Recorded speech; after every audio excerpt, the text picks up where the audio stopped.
눈하고 눈 사이의 거리가 멀고 몽고주름이 심한데 그런 눈에 쌍꺼풀 수술만 하게 된다면 쌍꺼풀의 앞쪽에 한 3분의 1 정도는 가려서 보이지 않게 되고요. 쌍꺼풀 수술이 아무리 잘 되더라도 그 효과를 반감시키게 됩니다. 그런 경우에는 반드시 같이 해주는 게 좋을 것 같습니다.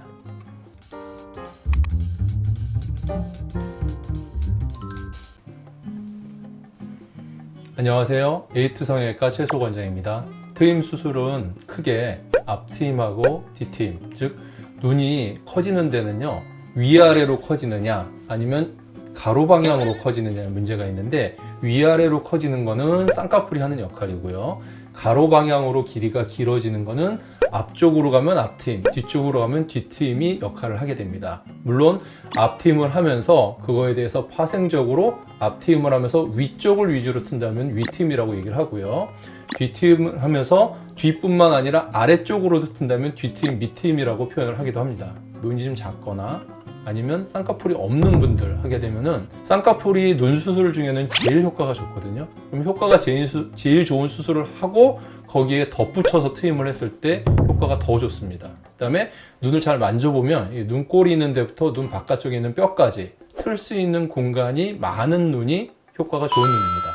같은 조건이면 눈이 끝에 이렇게 처진 눈보다는 올라가 있는 눈을 수술을 하면 효과가 좋고, 한몰이 되어 있는 눈보다는 약간 돌출되어 있는 눈이 효과가 좋고요. 조금만 트면은 몽고주름 조금 남고 거리도 약간 먼 상태가 유지가 되는데, 아주 자연스럽게 살짝만 변화를 주고 싶다고 하시는 분들은 조금만 더 달라고 하시는 분들이 실제로 계세요. 2-3개월 될 때까지는 약간 빨개지고 딱딱해지고 울퉁불퉁해지는 시기가 있는데, 이거는 개인차가 좀 있어요. 그 시간이 지나가야지만 흉터 자국이 잘 안 보이게 되니까 그거를 지나가셔야 됩니다. 짧게 보면은 한 4개월에서 길게 보면 한 6개월까지는 기다려 주셔야 합니다. 흉터가 안 생기도록 조심을 해서 수술을 하는 것도 중요하겠지만, 실질적으로 흉터가 잘 생기는 분들도 있으니까 그거는 이제 수술이 끝난 뒤에 흉주사를 맞는다든가 상처 관리를 하는 레이저를 한다든가 여러 가지 보완적인 방법을 쓸 수 있을 것 같습니다.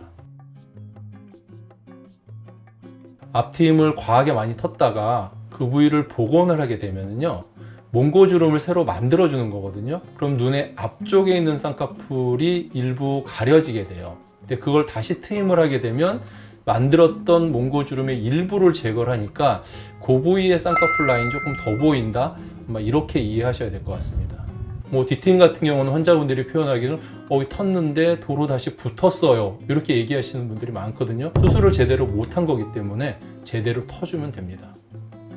트임을 하게 되면 아무리 위트임만 한다고 하더라도 조금 더 노출이 되면 더 가까워 보일 수 있을 거고요. 뒤트임 같은 경우는 눈꼬리에서 바깥쪽의 뼈까지 공간이 너무 작아서 정말 이거 트느니 안 하는 게 낫겠다 싶을 정도 분들이 있고, 그 다음에 또 가끔 보면 눈이 강아지 상처럼 이렇게 처져 있는 분들이 있어요. 그런 분들은 트임을 하게 되면 조금 더 처져 보일 수 있기 때문에 안 하시는 게 더 좋을 수도 있습니다. 근데 자세한 거는 아무래도 전문의와 상담을 해보시고 결정하시는 게 좋습니다. 쌍꺼풀 수술도 그렇듯이 미용 수술은 꼭 해야 되는 것은 없습니다. 하지만 예를 들어서 눈하고 눈 사이의 거리가 멀고 몽고주름이 심한데 그런 눈에 쌍꺼풀 수술만 하게 된다면 쌍꺼풀의 앞쪽에 한 3분의 1 정도는 가려서 보이지 않게 되고요, 쌍꺼풀 수술이 아무리 잘 되더라도 그 효과를 반감시키게 됩니다. 그런 경우에는 반드시 같이 해주는 게 좋을 것 같습니다.